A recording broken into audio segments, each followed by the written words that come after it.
Bien, je crois qu'il est l'heure de débuter. Merci à toutes et à tous de nous avoir rejoints pour cette table ronde consacrée à la gestion des risques et des crises, et évidemment en filigrane derrière tout ça, aux relations entre le risk manager et le RSSI. Cette table ronde est organisée en partenariat avec l'AMRAE, l'Association des risques managers, ce qui n'est pas plus mal si on doit parler des liens entre le risk manager et le RSSI. Et nous avons 3 experts de l'AMRAE, mais pas que, puisqu'ils ont aussi une vraie vie dans laquelle ils exercent de vraies responsabilités. Et tout ça nous sera très utile dans le cadre des réponses qui pourront apporter à toutes les questions que nous allons nous poser, qui couvrent tout le spectre à la fois de l'anticipation, comment on s'organise et comment on modèle et on gère les risques en amont, et puis évidemment comment on gère la crise lorsqu'elle survient. Alors, pour en parler avec nous, Anne Piot-Dabzac, qui est vice-présidente et secrétaire générale de l'AMRAE et VP, Chef Risk Officer chez Ipsen Pharma. Oliver Wild, président de l'AMRAE, directeur des risques et des assurances chez Veolia. Et Veolia, venu en force avec Didier Fournier, directeur de la cybersécurité. Donc vous voyez que tout le monde est représenté, risk manager et RSSI, en tout cas cybersécurité, sont à la table et on va pouvoir explorer les liens qui se tissent et qui doivent ou qui devraient se tisser, mais ça sera à vous de me le dire, entre les deux. Alors, pour commencer, une observation, c'est mon observation, vous n'êtes pas obligé d'être d'accord avec moi, mais j'ai l'impression que la crise sanitaire semble avoir mis en évidence une certaine déconnexion entre les professionnels du risque, d'une part, et ceux de la IT en général et de la cybersécurité en particulier. Alors, pouvez-vous, d'une part, décrire comment cette déconnexion s'est matérialisée au début de la crise sanitaire, en mars 2020, si vous êtes d'accord avec moi, et revenir sur les causes, à votre sens, de cette déconnexion apparente. Et si vous n'êtes pas d'accord, évidemment, nous expliquer pourquoi. Qui prend ? Allez, je me lance. Alors, je ne suis pas du tout d'accord avec vous. En fait, c'est l'inverse. Alors, c'est l'inverse, mais dès avant la crise. Je pense que les relations et les interconnexions entre les professionnels du risque en général et les professionnels du risque cyber que sont les RSSI, et c'est fait, en fait, ce rapprochement s'est fait. Il est extrêmement important dans la mesure où en fait le risque cyber est un risque d'entreprise, c'est un risque stratégique, et c'est un risque en fait qui concerne l'entièreté des domaines de l'entreprise et qui donc, pour être correctement géré, doit aller au-delà de la simple division informatique, aussi experte soit-elle, hein, c'est pas le sujet.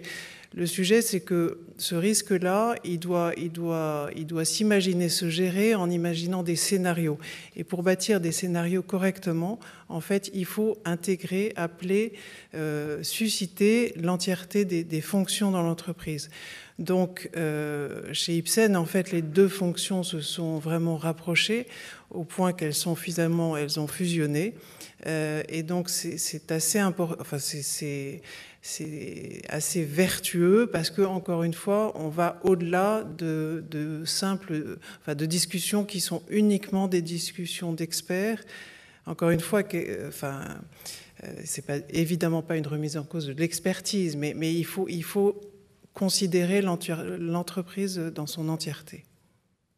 Et au sein de Veolia ? Je vais aller dans le sens de Anne, en fait, et pas du tien, en fait. Simplement parce que, et Oliver complétera, mais chez Veolia, on avait déjà le risque pandémique inscrit, en fait, dans l'ADN de l'entreprise. Donc, on était un peu préparé. Et la pandémie n'a pas arrêté l'activité du groupe. Et d'autant qu'on avait initié ensemble 1 an auparavant la mise en avant du risque cyber et l'inscription du risque cyber dans la cartographie du groupe, que je te laisse compléter.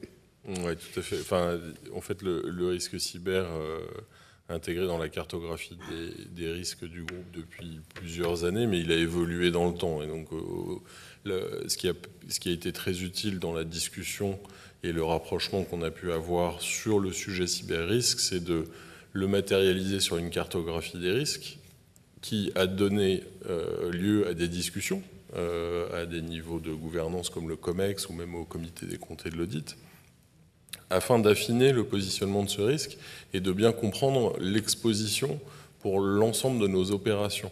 Il y a tout un aspect pédagogique pour expliquer ce risque, donc l'aspect technique et comprendre notre exposition, ça on le définit avec Didier, parce que moi je ne suis pas un expert cyber, je suis plutôt expert sur les méthodologies de gestion de risque et d'identification. Et donc ça a permis notamment de motiver des plans d'action ou de faire accepter et de financer des plans d'action, ce qui est important aussi, et d'intégrer le risque cyber, pas dans une cellule liée à un risque informatique, que ce soit de l'informatique opérationnelle ou administrative ou de gestion, mais de l'inscrire vraiment comme un risque opérationnel et comme étant le risque cyber comme étant une source en fait de la possible interruption d'activité. Quand on est sur des services essentiels, la continuité d'activité est évidemment à l'esprit en premier lieu. Mais bon, la même chose chez Ipsen, vous avez la continuité d'activité à l'esprit. Donc le cyber, c'est clair que c'est important, mais ça ne peut pas être géré tout seul par le directeur de la cyber. Il faut que le risque il soit compris par tous. Y compris les opérationnels. Et c'est pour ça que quand on a défini le cyber-risque dans l'univers des risques du groupe, on n'a pas dit que c'était un risque IT, en fait. On a dit que c'était un risque opérationnel qui impactait autant la finance que l'usine de traitement d'eau, que l'approvisionnement de chaleur de telle ou telle usine en Pologne, par exemple. Ça a été tout le contraire de la rupture, en fait. Tout le contraire de la rupture, puisque la pandémie nous a permis en fait de mettre en avant et mettre en exergue jusqu'au plus haut niveau de direction du groupe l'inscription du risque cyber et, comme disait Oliver, surtout la tenue de plans d'action en fait. Alors justement, puisqu'on parle de ce plan pandémie, comment le RSSI a contribué à ce plan et à cette évaluation du risque ? Chez nous, c'est un mauvais exemple, en fait, parce que, étant déjà bien inscrit dans le groupe sur l'usage du cloud et de l'accès distant avec un télétravail qui existait déjà en masse, en fait, dans le groupe, le côté pandémique nous a permis, la distance, en fait, qui s'est créée, nous a permis d'affirmer ou de continuer des actions qui étaient déjà en cours en fait de sécurisation d'usage en fait de nos outils métiers à distance et plus in situ. Après, la deuxième chose que ça a mise en avant, en tout cas d'un point de vue purement SSI, c'est que dans un milieu industriel, on ne peut pas s'appuyer que sur des plans de secours informatiques. Donc ça nous a obligés de nous adapter très vite en fait et à retrouver les compétences qu'on avait un peu perdues de vue pour actionner en fait manuellement un certain nombre de mécanismes dû au fait que on avait quand même si on n'a pas on a presque mis personne en fait en chômage partiel, il y a eu beaucoup de télétravail, mais dans les usines il fallait assurer en fait l'activité, mais on a quand même dû pour des risques sanitaires réduire la population. Et là il n'y a aucun outil informatique qui peut remplacer ça, et donc ça nous a amené à nous repencher en fait d'un point de vue SSI sur la résilience de nos installations industrielles et donc à la recherche de compétences qui avaient encore, je dirais, la connaissance de comment actionner une vanne à la main, quoi. C'est ça qui était difficile. Donc on y est arrivé, hein, tant bien que mal, mais voilà, le pendant en fait cyber que nous on a pu connaître chez Veolia, en tout cas que les équipes ont pu traiter, c'était ça. Alors, oui, chez Ipsen, c'était sensiblement pareil. C'est-à-dire que, pour être très honnête, on n'avait pas anticipé une pandémie de cette ampleur-là. En revanche, on avait travaillé à mains égards des plans de continuité d'activité pour d'autres sujets qu'on a immédiatement adaptés et qui nous ont permis de faire face à cette crise nous, notre point essentiel, comme il y a des patients à la clé, c'est qu'il n'y ait pas de rupture produit. Et on n'a pas eu de rupture produit pendant cette période. Dans ce cadre-là, évidemment, la cybersécurité a un rôle à jouer en termes d'anticipation. Pour avoir à gérer régulièrement d'autres types de crises, je gère beaucoup de crises de type en ransomware, je constate souvent l'absence de priorités fortes en termes de fonctions d'entreprise qui puissent être déclinées en termes de techniques, c'est-à-dire de nombre de machines virtuelles, de noms de systèmes, de noms d'hôtes, etc., de manière à favoriser au moment de la reconstruction, de la reprise de l'activité, d'avoir une priorité très claire que les services de reconstruction vont pouvoir suivre. Est-ce que déjà vous faites ce même constat ? Et si oui, pourquoi ? Comment expliquez-vous en tout cas ce manque de priorité claire à l'avance ? Je vais l'apprendre. On apprend par deux choses. On apprend par l'expérience et on apprend par l'échec. Il n'y a que comme ça, à mon sens, qu'on peut s'améliorer et on ne peut pas tout prévoir, on ne peut pas... je ne sais plus qui disait prévoir, gérer c'est prévoir, etc. Enfin, ouais, il y a ses limites. Je pense que tant qu'on n'est pas touché par une crise majeure de type ransomware, on ne sait pas comment on va réagir. Et je dis ça en connaissance de cause parce que à la direction générale, y compris le COMEX, la semaine dernière chez Veolia, on a mené notre premier grand exercice cyber mondial qui a mis en œuvre une crise majeure, attaque ransomware, sur plusieurs usines du groupe dans le monde. Ça n'a pas été une petite crise paperboard dans un bureau, hein. C'est les membres du COMEX sur le pont, le président est passé, on a monopolisé 4 cellules de crise dans le monde, ça a duré toute la journée, une bonne dizaine d'heures, et tout le monde a joué le jeu. Et bien là, on s'est rendu compte que fixer les priorités, gérer la liste des partenaires essentiels pour pouvoir faire une reprise d'activité, bascule, etc., ça revient à ce que je disais tout à l'heure. On se rend compte que tant qu'on n'y est pas confronté, en fait, on peut écrire tous les papiers du monde. Il y a une réaction humaine qui est dans l'incertitude, les décisions ne sont pas faciles. Et même quand on sait que c'est un exercice, on a quand même vu les lacunes qu'on avait dans l'organisation, dans nos décisions.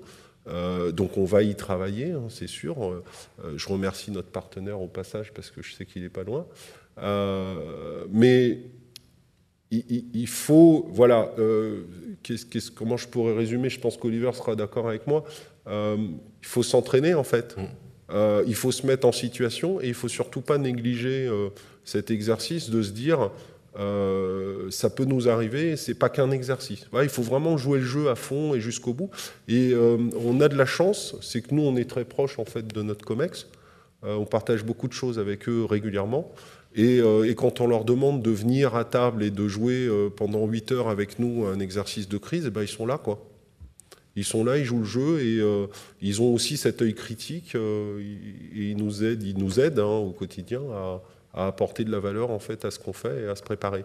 Et là, je pense qu'on est sorti d'un constat assez positif sur OK, on sait mobiliser les gens, on a encore quelques lacunes dans notre organisation, dans la manière de gérer une main courante de crise, etc., surtout quand ça touche 4 pays. Mais on n'est pas loin, en fait, de viser la résilience qu'on avait pour objectif. Ouais. Et cette liste de partenaires essentiels et cette liste d'activités, etc., elle se construit comme ça. Ouais, les plans de continuité d'activité, c'est très beau papier, mais si ça reste sur l'étagère et que c'est pas éprouvé et qu'on s'entraîne pas pour avoir les bons réflexes, ça peut pas marcher. Je me souviens, on avait eu le général Gontier aux rencontres de l'AMRAE et quand on l'avait rencontré pour préparer la discussion, on voyait bien, on était invité à la caserne des pompiers. Le pompier, il est soit en train d'intervenir, soit il est en train de s'entraîner.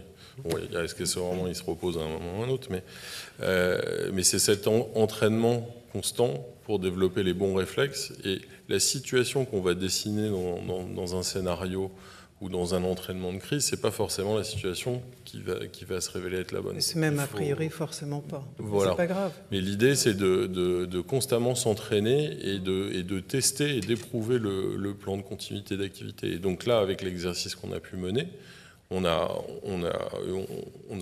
une conclusion plutôt positive sur l'ensemble, mais on en a retiré quelques enseignements aussi et quelques améliorations notamment, enfin, il y a une question sur ce sujet-là, notamment sur le casting des personnes qu'on met autour de la table,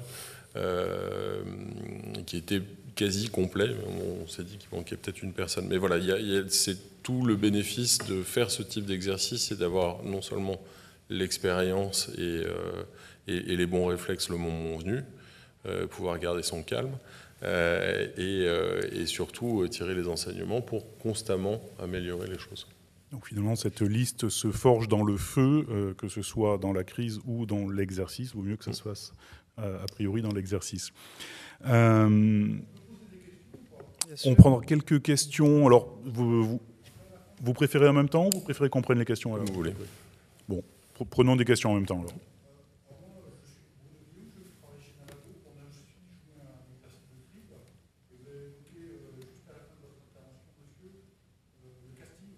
Mmh.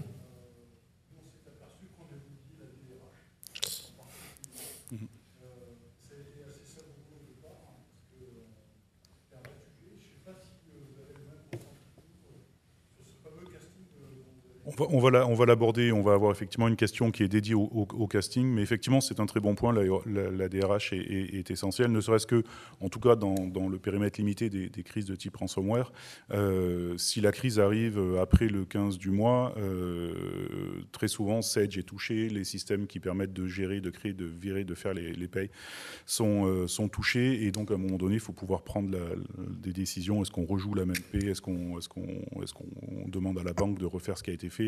Ça veut dire que les gens qui sont entrés après le 15 ne seront pas payés peut-être, ça veut dire que ceux qui ont un variable important, etc. Donc la DRH est vraiment là avec la fonction finance pour trouver des solutions. Revenons donc effectivement à notre crise sanitaire qui a montré en particulier les limites des équipements d'accès de type VPN. On se rappelle tous de cette ruée vers tous les fournisseurs de licences VPN et d'équipements VPN, ou alors les crises ransomware, tout simplement, qui plongent le data center dans le noir. Et dans ces cas-là, on se rend compte que la solution, le salut, vient souvent d'infrastructures qui ne sont pas dans le data center, qui ne sont pas on-premise, mais qui sont à l'extérieur, dans le cloud. Selon vous, quelles structures devraient être déployées en parallèle pour assurer à minima la continuité de l'activité dans le cloud en cas de crise? Je l'ai un peu dit tout à l'heure. Je ne peux pas parler de ce que je ne connais pas. Alors, c'est pas que je ne sache pas ce que c'est un VPN, hein, c'est juste que quand on a tout dans le cloud, en fait, le VPN ne nous sert pas à grand-chose. Moi, un simple téléphone comme ça me suffit pour bosser toute la journée. Hein. Donc, j'ai toutes les applications dont j'ai besoin là-dessus. Donc, ce n'est pas le problème. Ce que j'ai dit tout à l'heure, en fait, répond un peu à ta question. C'est le plan de secours, c'est le bonhomme, en fait. Parce que quand on ne peut pas accéder à distance aux équipements, et je parle de l'environnement Veolia, qui est un environnement industriel où le cœur de métier, c'est l'industrie, c'est pas de produire des feuilles Excel. Hein. Donc, si tu veux, moi je suis parti d'un principe que j'ai partagé avec la direction des risques, avec Oliver, et qu'on a présenté en fait à la direction générale, qui est de dire... ce qu'on veut protéger finalement, et c'est notre analyse de risque qui nous a amené à ça, ce qu'on veut protéger en fait c'est notre métier. Ce qu'on veut protéger au-delà de notre métier, c'est le service qu'on rend. Alors je mets de côté les aspects sûreté, nation, etc. bidule, on va juste parler de bonhomme. Quand on a un incinérateur des hauts fourneaux qui se situe en plein milieu d'une agglomération et qu'une attaque de type cyber, d'origine cyber, pourrait amener à une explosion, on parle de vie. Donc quand on gère ces risques-là, pour limiter ce risque et surtout l'impact, donc on essaye de trouver le matelas le plus confortable possible pour ça, et c'est pas que pour Veolia, c'est aussi pour ce qu'on dessert en fait. Et à plus longue échelle, je crois que c'était dans une présentation de la MRAE où on a parlé de ce fameux iceberg avec les effets à plus long terme en fait qu'on voit pas parce qu'ils sont sous la surface. On les voit beaucoup plus tard. Et dans cette optique-là, le plan de secours, en fait, il est plus technique. Il est plus technique. Parler de casting, je crois qu'il y a une autre question, on va répondre un peu sur le casting, mais c'est s'assurer de s'entourer des bonnes personnes et d'avoir les bons réflexes. Et dans la panique, on oublie un petit peu nos réflexes, en fait, et c'est ce que les exercices nous expliquent. et trouver en fait ce plan de secours.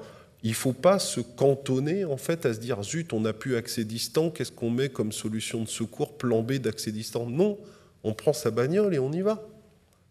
Enfin, pour nous, c'est ça, parce qu'il faut aller ouvrir une vanne, il faut aller gérer une pompe, je ne sais pas, il faut aller éteindre un four. Ce n'est pas des trucs qu'on fait à distance en fait. Après, en cas de crise comme ça, ce que ça nous a appris aussi, c'est que pour ne pas créer une crise dans la crise, il ne faut pas qu'on aille monter des trucs à l'arrache vite fait qui vont nous exposer encore plus, ou on va prendre encore plus de risques, etc.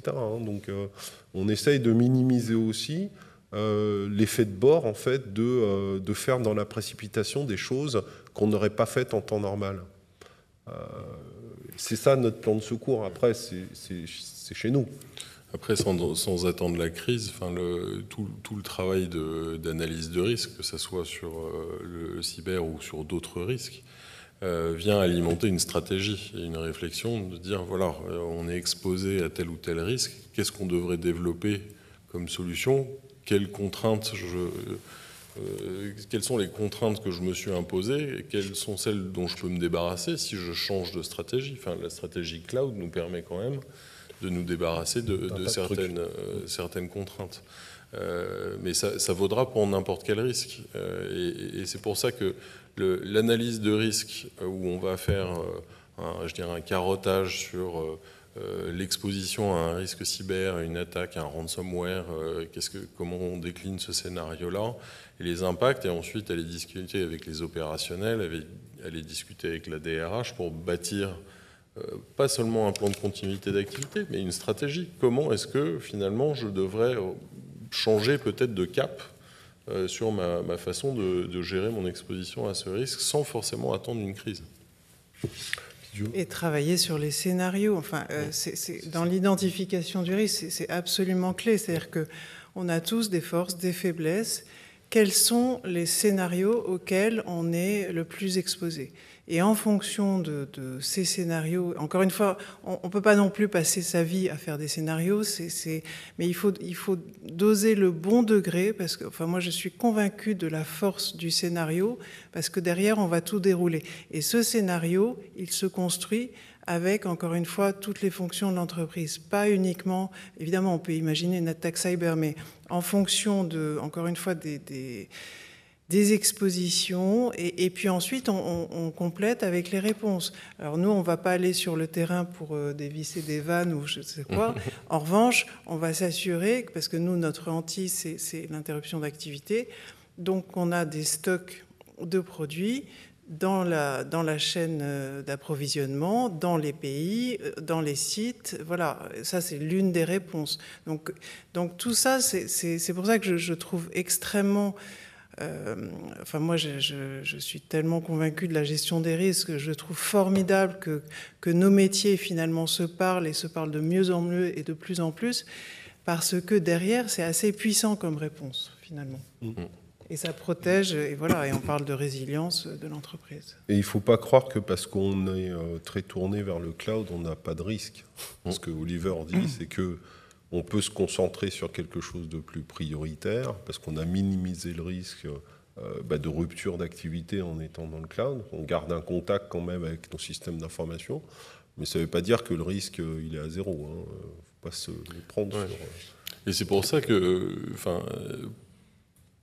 Vous êtes dans le métier de la cybersécurité, vous avez des responsabilités à ce niveau-là, et je pense que s'appuyer et avoir le dialogue avec une direction des risques, ça fait un allié de plus, quelque part, pour aller présenter les choses à ceux qui tiennent le carnet de chèques dans l'entreprise, pour dire, finalement, notre situation, elle est telle qu'elle est là, il y a des choses qu'on peut mettre en œuvre, tout n'est pas gratuit, il y a des choses il y a des risques qu'on peut gérer de façon comportementale, c'est-à-dire éduquer les gens à changer leur mot de passe ou à un mot de passe robuste, c'est une chose. Mais de vraiment investir dans l'infrastructure ou d'avoir des contrats prénégociés avec des consultants qui vont aider au moment de la crise, par exemple, ce genre de choses-là, ça nécessite un certain financement. Déjà, avoir des équipes cyber qui soient robustes, ça nécessite un financement aussi. Donc là aussi, utiliser le vecteur d'une analyse globale des risques où vous allez avoir en fait tous les impacts quelque part de l'entreprise, les opérationnels, la RH, le juridique, qui vont pouvoir vous quantifier ou aider à quantifier, même si c'est juste un scénario ou plusieurs scénarios, à quantifier l'impact potentiel. Là, ça peut sérieusement motiver de l'investissement dans de la prévention, de la protection et de la gestion de réponses à incidents, par exemple, et débloquer ces budgets-là. Après, on peut parler assurance, ça c'est un autre volet, mais je pense que le fondamental, c'est d'avoir bien compris ces risques et de mettre en œuvre proactivement de la prévention et de la protection. Et après, on pourra ensuite, de façon intelligente, parler aux assureurs. Sinon, vous allez acheter de l'assurance qui vous sert absolument à rien parce que vous n'avez pas compris votre risque et eux non plus. Donc, vous allez payer trop cher et pas le produit adapté. Donc, voire ne plus pouvoir acheter ce qui se profile en ce moment.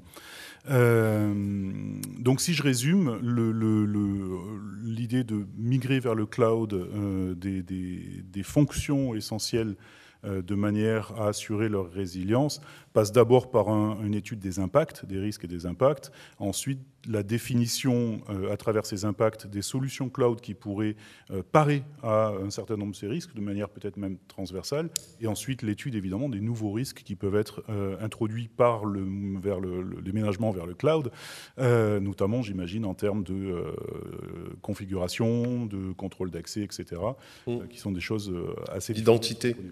Pardon ? D'identité surtout. Et d'identité, de gestion des identités, tout à fait. Alors, on arrive à cette fameuse question du casting de la cellule de crise. On va rentrer un petit peu donc dans le vif de la crise cette fois-ci. On était plus là sur l'analyse du risque, des impacts et peut-être des moyens que l'on va mettre en place et des budgets, donc si j'ai bien compris. Si on rentre un peu maintenant dans la crise, d'expérience, je constate en tout cas que la temporalité est différente entre une cellule décisionnelle qui va devoir avoir une boucle d'observation, d'analyse, de décision, et la cellule de crise plus technique qui va œuvrer, mettre en œuvre des choses et qui va être, alors là je parle aussi encore une fois uniquement pour des crises de type ransomware, mais vous pourrez ouvrir le débat à d'autres types de crises, qui est sursollicitée. La DSI est sursollicitée parce que les opérations de prélèvement de traces sont extrêmement chronophages et qu'à côté il y a des prélèvements, il y a des exécutions d'outils de prélèvement de traces, des récupérations de journaux, etc. Donc eux sont sursollicités, les opérationnels. La cellule décisionnelle a besoin d'avoir régulièrement des remontées d'informations de manière à pouvoir décider. Est-ce qu'il n'y a pas un clash entre les deux? Et si c'est le cas, sur qui s'appuyer quand les opérationnels ont la tête dans le guidon et ne peuvent plus fournir toute cette information-là? Moi, le premier élément de réponse que j'apporterai, c'est l'organisation de la cellule de crise ou des cellules de crise est très importante. Typiquement, si je partage ce que l'on fait nous, on va avoir une cellule de crise qui est plutôt corporate au niveau du siège. Et ensuite, on va monter des cellules de crise plus localisées, qui sont plus proches du terrain. Et l'important, ça va être de définir les rôles et les responsabilités dans cette cellule de crise. Et quand on parle de cellule de crise, on attend d'une cellule de crise qui ait un certain pilotage, une expertise pour alimenter ces décisions. Et la cellule de crise, elle est là pour gérer l'urgent et l'important. Donc il y a prise de décision rapide. Donc la question de temporalité, je comprends qu'il y ait un certain temps pour analyser la crise, comprendre les tenants et les aboutissants, mais de toute façon, on va avoir des décisions urgentes et importantes à prendre au fil de l'eau, que ce soit la première journée de la crise ou la 4e ou le 6e mois, si on parle de la pandémie, les cellules de crise, il y en a encore, chez nous, la cellule de crise, elle s'est encore réunie ce matin. Je pense que la clé, c'est dans les rôles et les responsabilités, qui a les expertises pour fouiller, et ensuite on construit des groupes de travail qui vont aller travailler et carotter en fait certains sujets sur lesquels le décisionnaire ou les décisionnaires ont besoin d'une réponse. Et la temporalité, elle se fait dans le temps de l'analyse que l'on a. Ensuite, l'opérationnel qui va mettre en œuvre la solution localement, lui, il n'est plus décisionnaire quelque part. si les responsables, si on parle vraiment d'un sujet purement technique IT, une fois que la solution a été trouvée, de dire on va débrancher telle ou telle chose, ou bon, ça c'est plutôt toi qui vas pouvoir en parler, l'opérationnel, il va le mettre en œuvre. Et d'ailleurs, c'est la filière IT ou RSSI qui va l'exécuter sur place. L'opérationnel, lui, comme il est sur la continuité d'activité, il va dire mon usine de distribution d'eau potable, elle est à l'arrêt. J'ai un plan de secours qui est de distribuer de l'eau potable en bouteille et je peux le faire pendant un jour, une semaine, 3 semaines, je ne sais pas. Mais essayer de remettre en route l'installation le plus rapidement possible dans ce contexte-là. Et vous allez avoir en fait d'autres acteurs dans la cellule de crise, évidemment la communication va être clé, que ce soit la communication entre les cellules de crise et entre les décisionnaires et les exécutants, si on peut appeler ça comme ça, et la communication avec les parties prenantes. Donc vous allez avoir la direction de la communication, vous allez avoir une direction juridique, enfin, il y a l'ensemble des parties prenantes qui doivent être aussi identifiées dans la gestion de la crise. Et c'est là où je reviens à la question du casting. Moi, j'ai du mal à imaginer de réunir une cellule de crise sans avoir au moins les grandes fonctions de l'entreprise, et la direction des ressources humaines en est une, puisqu'on est toutes des entreprises faites d'hommes et de femmes. Et je vois mal comment on peut lancer une cellule de crise sans ça. Il peut s'avérer qu'il y ait 0 impact humain, c'est quand même... Bon, ça m'étonnerait. Mais après, on peut laisser s'éloigner certains acteurs si on n'en a pas besoin au moment venu. Donc, désolé, ma réponse est un peu longue, parce que je voulais distinguer l'urgent de l'important avec la cellule de crise, avec ce qu'on pourrait appeler une cellule d'anticipation, qui est l'idée d'avoir un regard un peu plus long sur la crise. C'est-à-dire, je vais gérer le jour avec une cellule de crise, et je peux avoir une cellule qui sera, ou un groupe de travail qui va... et c'est ce qu'on a fait pour la pandémie, par exemple, qui va travailler sur quel est l'impact de cette pandémie si elle dure 3 mois, et quels sont les impacts dans 3 mois, 6 mois, 1 an, sur même ma stratégie globale de l'entreprise. Pas seulement sur ma continuité d'activité, sur mes résultats financiers, mais même sur ma stratégie, et quelles sont les conséquences à long terme pour mes clients. Et donc là, je commence à intégrer les éléments des parties prenantes. Et je pense qu'il faut avoir cette pensée à 2 vitesses, quelque part, où je gère l'urgent et l'important, et je regarde aussi un horizon plus lointain.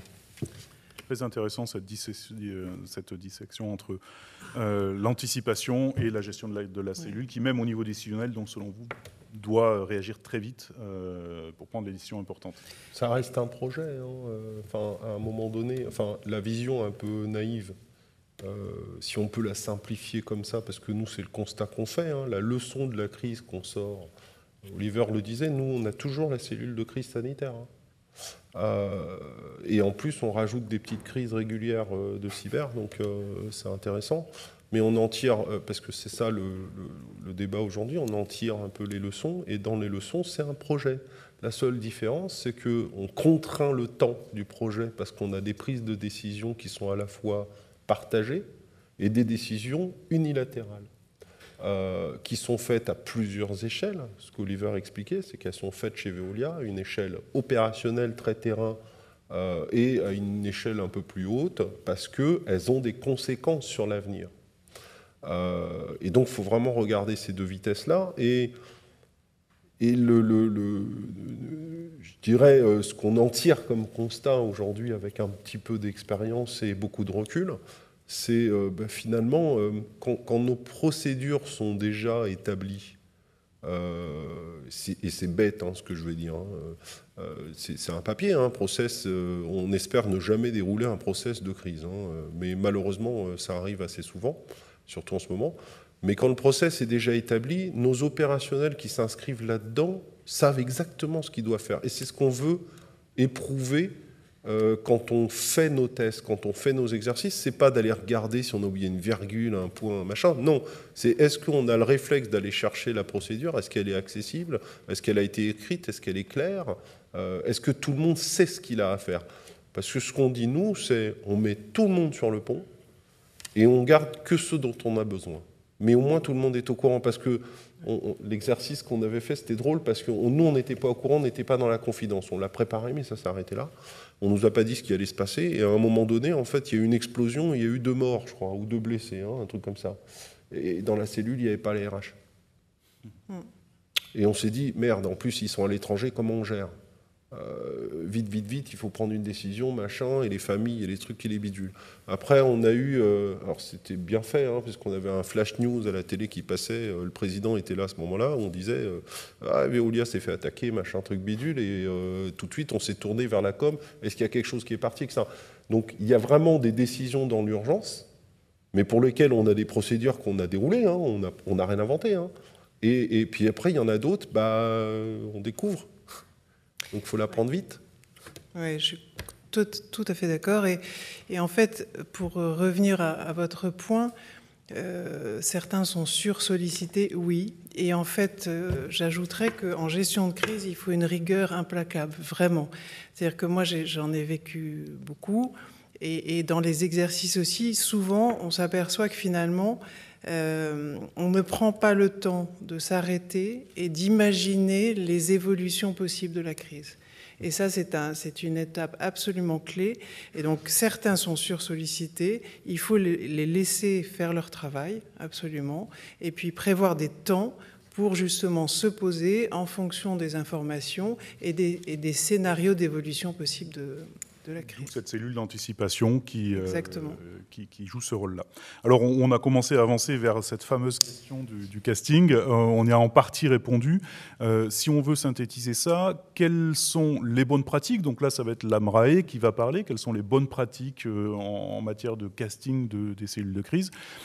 Et qu'est-ce que la crise sanitaire a révélé peut-être comme adaptation de ces bonnes pratiques ? Et donc là, c'est peut-être vous, dans votre contexte professionnel, qui allez pouvoir répondre. À moins que les deux soient totalement alignés, et dans ce cas-là, la question est inutile. Vas-y. Ouais. Non, moi, ma recommandation serait de partir des parties prenantes de l'entreprise, mais pas seulement internes, mais externes. Et donc, le casting, on peut le bâtir autour de ça. À partir du moment où on a déjà préidentifié qui piloterait la crise. La gestion de la crise. Et ensuite, on peut facilement réunir les personnes qui vont répondre aux différentes questions. Je pense qu'il va y avoir forcément des personnes qui vont représenter les ressources humaines, on l'a dit, mais vous allez avoir les fonctions opérationnelles, ressources humaines, des fonctions assez classiques que l'on retrouve dans une entreprise. Et là où il ne faut pas oublier, c'est si on ne pense pas à toutes ces parties prenantes, les clients par exemple, de savoir qu'il y a peut-être des instructions à donner à votre fonction commerciale ou des instructions à donner aux achats pour savoir comment ça se passe pour les fournisseurs. Parce qu'au moment d'une crise, il faut travailler ensemble. Et on l'a bien vu avec la pandémie. Les entreprises qui s'en sont bien sorties, même qui n'avaient pas forcément une fonction de risk management très développée, mais même dans les PME, on a vu une certaine cohésion se créer dans les chaînes d'approvisionnement entre clients et fournisseurs pour s'entraider dans la gestion de la crise. Un des interlocuteurs qu'on avait peut-être un peu raté, nous, dans notre exercice de crise, mais pas dans la gestion de la pandémie, mais dans l'exercice de crise cyber, d'origine cyber, je dirais, c'était quelqu'un qui représentait les institutions publiques et les affaires publiques. Et sinon, on avait l'ensemble du juridique, de la RH et ainsi de suite. Et je pense qu'en fait, à la limite, il faut mieux avoir plus de monde autour de la table pour commencer, travailler sur la caractérisation de la crise, son origine, ses conséquences potentielles, et ensuite élaborer des groupes de travail. Mais qu'il y a un point de contact pour traiter l'ensemble des fonctions de l'entreprise. Et puis après, on peut solliciter plus ou moins en fonction de quand on a mieux compris quel était l'objet de la crise et comment elle se déroulait. Anne, vous... Non, mais je souscris complètement. Je pense que, gestion de crise, ce qui était inédit dans la pandémie, c'est qu'elle était mondiale. Donc, évidemment, on n'avait pas... moi, j'avais jamais vécu quelque chose de cette nature. Ce qui est très important, c'est la coordination d'ensemble. Il y a des métiers, encore une fois, qui vont travailler et parallèlement d'autres qui font... d'autres fonctions qui font le point et qui imaginent l'évolution possible. Et après, il y a des fonctions incontournables, la communication, les RH, les opérationnels, voilà. Et le tout, le juridique, et le tout dans l'objectif de donner au COMEX, donc à ceux qui vont prendre les décisions, l'entièreté des informations nécessaires pour prendre ces décisions. Ça, c'est particulièrement important, effectivement. Merci de le rappeler. C'est vrai que tout le dispositif de gestion de crise et au sein de ces cellules a pour rôle d'éclairer les décisions du COMEX. Bien sûr. Voilà, c'est vraiment au service des décideurs. Alors, vous avez prononcé... Juste un point, peut-être... je pense qu'il y a une importance à accorder à qui sera le chef d'orchestre, le pilote. C'est pas forcément le décisionnaire, mais celui qui va coordonner la cellule de crise et qui va rapporter ou qui va soumettre une question au PDG de l'entreprise ou ainsi de suite. Et d'où l'importance de s'entraîner, parce qu'on n'est pas né bon coordinateur de gestion de crise, honnêtement. Et c'est pas une faiblesse, c'est des gens qui peuvent gérer ça très bien et d'autres qui le géreront moins bien. Mais qui travailleront très bien dans un des groupes de travail pour apporter une solution, mais c'est pas donné à tout le monde d'être coordinateur ou pilote d'une cellule de crise. Donc moi j'insiste bien là-dessus, parce que les expertises, on va les retrouver dans l'entreprise. L'expertise sur le juridique, l'expertise sur la cyber, ça c'est très bien. Mais quelqu'un qui a déjà navigué dans un environnement de crise, nous, on a un pilote qui est un ancien patron du RAID, donc c'est sûr qu'il a été mis en situation de stress. Et par contre, ce sera le premier à dire qu'il n'a pas d'expertise sur le sujet juridique ou le sujet RH ou ce genre de choses-là. Mais par contre, c'est un très bon chef d'orchestre. Complètement. Et c'est vrai que le rôle du pilote est on peut l'assimiler aussi à un concierge de grand hôtel, c'est-à-dire qu'il va sentir les besoins, il va apporter on va lui répéter de manière proactive certaines réponses et mettre de l'huile là où il faut et se faire circuler, déminer aussi des risques qui vont venir. Donc c'est un rôle qui nécessite beaucoup de soft skills aussi. Et pas de hard skills. Anne, vous avez prononcé le terme, si je ne m'abuse, de risque total ou d'impact total en l'instant. C'est une très bonne transition sur cette nécessité, finalement. Est-ce qu'aujourd'hui, on doit travailler sur des scénarios qui n'étaient pas envisageables auparavant ? Une crise de ransomware va placer une entreprise avec des implantations dans le monde entier totalement dans le noir, avec plusieurs usines sur plusieurs continents qui sont en même temps dans le noir, ce qui n'avait jamais été envisagé. Le risque pandémique total a renvoyé tout le monde à la maison ou presque. Ces risques-là, à mon sens, n'étaient pas envisageables auparavant. Est-ce qu'aujourd'hui, ils sont un peu plus pris au sérieux et comment on les adresse ? Alors, ils sont pris au sérieux, bien sûr, et c'est toute la démarche de gestion des risques. C'est l'idée de cette démarche, c'est d'identifier les risques majeurs auxquels une entreprise est confrontée. Moi, j'ai eu la chance là d'assister en fait aux conclusions du Before. Et j'ai entendu parler de résilience, j'ai entendu parler d'entreprises étendues, j'ai entendu parler de la nécessité pour un risque fournisseur, le risque fournisseur de regarder les aspects légaux, pas uniquement cyber. Mais tout ça, en fait, la gestion des risques l'intègre. J'ai entendu dire aussi que malheureusement le RSSI était un peu seul parce que ces risques évoluent et qu'on ne peut pas constamment passer sa vie à gérer les risques, mais à identifier ou à imaginer des risques. En fait, la démarche de gestion des risques dans les entreprises, lorsqu'elle est déroulée naturellement, elle le fait. Elle le fait tous les ans. L'idée, c'est vraiment tous les ans de regarder ces risques majeurs, y compris naturellement le risque cyber. Donc, je fais écho à ce que disait Oliver tout à l'heure. Oui, les risques systémiques, c'est possible. Appuyez-vous sur les risques managers. Ce sont vos alliés, vraiment. Ce sont vos ambassadeurs. Et ils vont porter le sujet. Enfin, vous savez très bien le faire tout seul, bien sûr, mais ils vont porter le sujet en même temps que d'autres sujets de risque. Et encore une fois, quand on a le risque cyber dans les 5 premiers risques d'un groupe, qu'on le fait valider par le COMEX et qu'on le porte devant un conseil d'administration, eh ben forcément derrière, il y a des investissements à la clé qui tout d'un coup se débloquent. Et c'est très bien, et c'est normal, encore une fois, c'est un sujet qui nous concerne tous dans l'entreprise. Et donc je pense vraiment que c'est important qu'on travaille de concert en fait sur tous ces sujets. Justement, c'est une transition parfaite sur ce qui sera peut-être la dernière ou l'avant-dernière question. Pensez-vous aujourd'hui donc que le RSSI doive quitter le giron de la DSI pour rejoindre peut-être celui de la direction des risques? Oh, le piège. Non. Mais non, c'est pas une obligation. Non, je pense pas. Nous, on a une organisation un peu différente. Chaque entreprise va trouver son organisation adaptée. Donc, il n'y a pas d'obligation. Enfin, il faut avoir une organisation qui fonctionne pour l'entreprise et qui permette de collaborer. Enfin, Guillaume Poupard, dans l'introduction du début d'après-midi, expliquait bien que la force que l'on a, c'est le collectif. On n'a pas d'autres armes que ça, finalement. Donc, et pour moi, l'organisation que l'on va avoir, il faut qu'elle facilite ce collectif et cette collaboration. Donc on peut poser les gens où on veut, dans de l'open space ou dans des bureaux fermés, ou chez eux et à l'autre bout du monde. Du moment que les gens se parlent et travaillent avec des méthodologies communes, des vocabulaires communs aussi.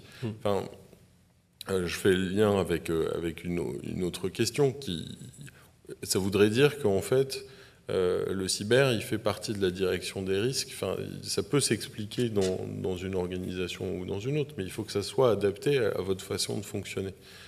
L'idée, c'est qu'il faut développer la culture du risque dans toutes les fonctions de l'entreprise. Pas que dans l'IT et la cyber, c'est la RH, il faut qu'ils pensent aussi avec une approche par les risques. Le juridique, c'est la même chose. Les opérationnels, du matin jusqu'au soir, la nuit, ils pensent risque. C'est la même chose. Donc c'est cette culture du risque qu'il faut qu'il soit présente partout et le fait que ça soit collaboratif. Et alors le mieux, c'est qu'on puisse utiliser les mêmes outils. Donc nous, on travaille ensemble. Et bon, Didier, il avait déjà...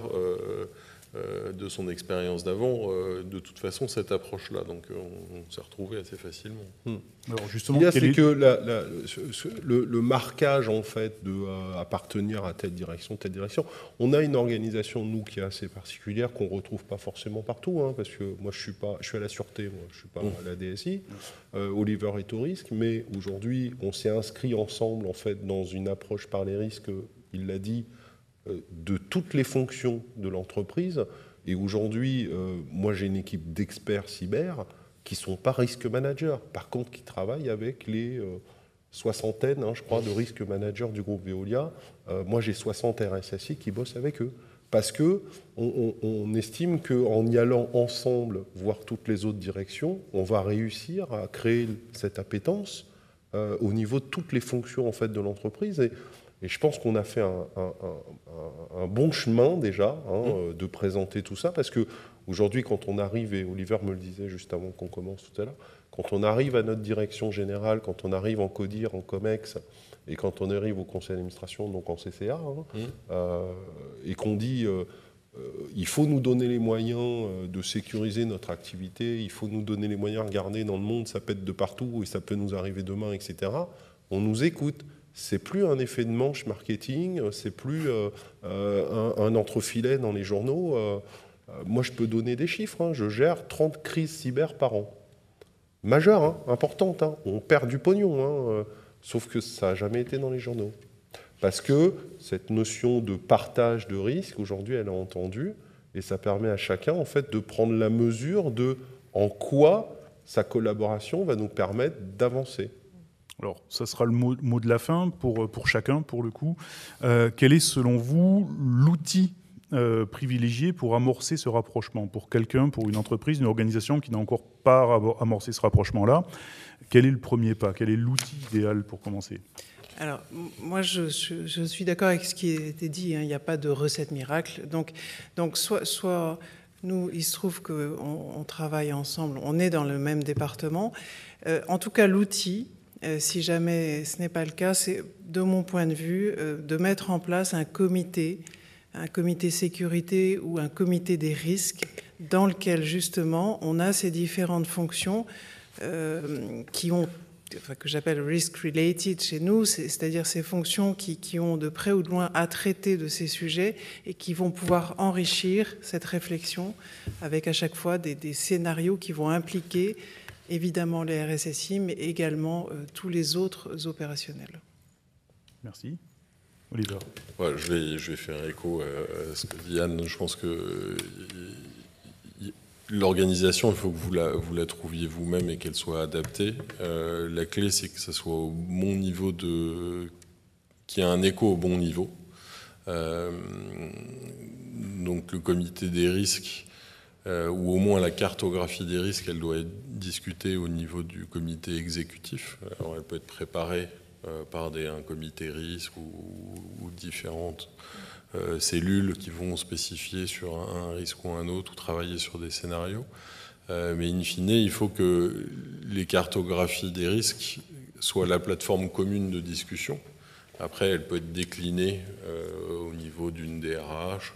On peut faire des focus sur un univers de risque par silo, si on veut siloter les choses et avoir une vision. Mais il faut qu'on ait cette vision globale pour qu'un risque cyber, il s'explique à un opérationnel, à un DRH et ainsi de suite. Et donc il faut qu'on ait ce langage commun. Il faut qu'il y ait une gouvernance appropriée. Chez Veolia, par exemple, c'est à force d'avoir discuté du risque cyber il y a quelques années, on a mis en place un comité de pilotage cybersécurité auquel, autour de la table, il y a Didier, mais il y a les risques, il y a les assurances, il y a la sûreté, la cybersécurité, l'IT, le légal, la finance, la RH. Voilà, il se réunit tous les mois. Et ça, c'est parce que, on s'est rendu compte il y a quelques années qu'il y avait un besoin de faire évoluer la maturité et très rapidement. Et donc ça permet aussi de rassurer et de rendre compte au COMEX régulièrement, mais aussi d'interagir avec le terrain. Et donc il ne faut pas oublier la partie, c'est pas opérationnel, c'est la partie terrain. C'est quand on a un groupe international avec 10 000 sites dans le monde, il faut que les choses ne soient pas forcément décidées en chambre au niveau d'un siège qui est à Aubervilliers. Il faut aller voir les gens, il faut avoir ces discussions de risques. Il faut qu'eux-mêmes utilisent les mêmes outils de cartographie des risques et qu'ils les fassent valider à leur COMEX ou à leur direction de site. Il faut que tout le monde s'approprie cette même démarche et comme ça peut fonctionner. Didier, alors du coup, c'est le point de vue de comme Anne l'a dit, il n'y a pas de recette miracle. Hein. On ne peut que partager l'expérience que nous, on en a. Et le point commun dans tout ce qu'on a dit, en fait, c'est du jus de cerveau. Si les gens ne se parlent pas, en fait, ça ne fera pas. Donc l'outil idéal, c'est l'outil qui fera se parler les gens. C'est les bonhommes. Pluridisciplinaires. Et alors, les femmes, hein, parce qu'il n'y en a pas assez. Nous avons la chance d'être la dernière table ronde, donc je propose que nous prenions des questions tant que nous ne me faisions pas éjecter de la salle. Est-ce qu'il y a des questions dans la salle ? Comment vous parlez à vos fournisseurs et à votre supply chain ?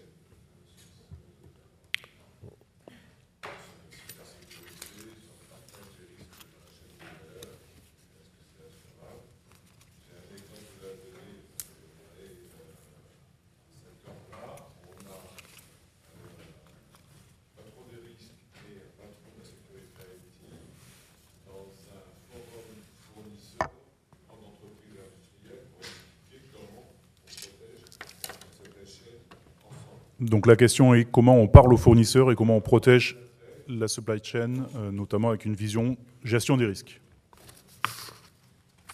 Tu veux que je la fasse ? Il faut regarder au-delà de l'IT, en fait.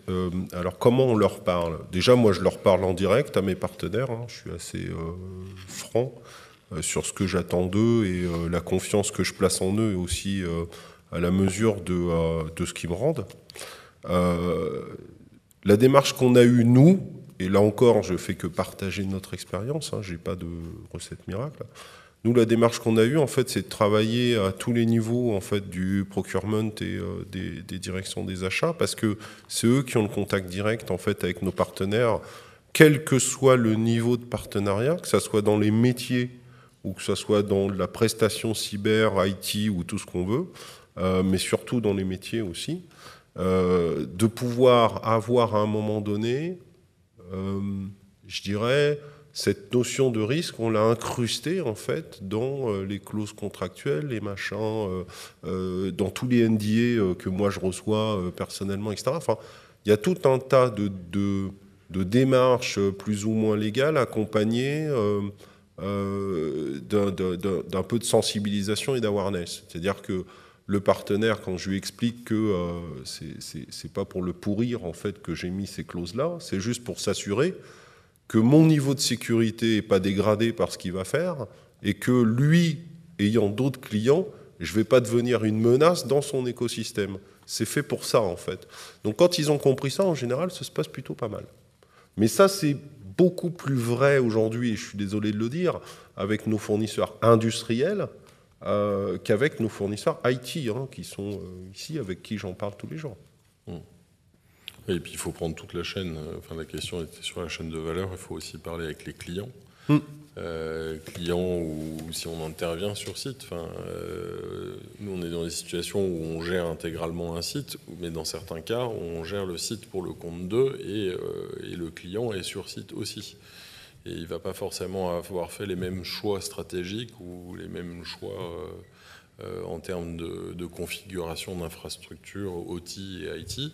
Et là aussi, il faut qu'on se parle. Soit il faut qu'on construise des petits murs, mais il faut qu'on se parle et qu'on comprenne.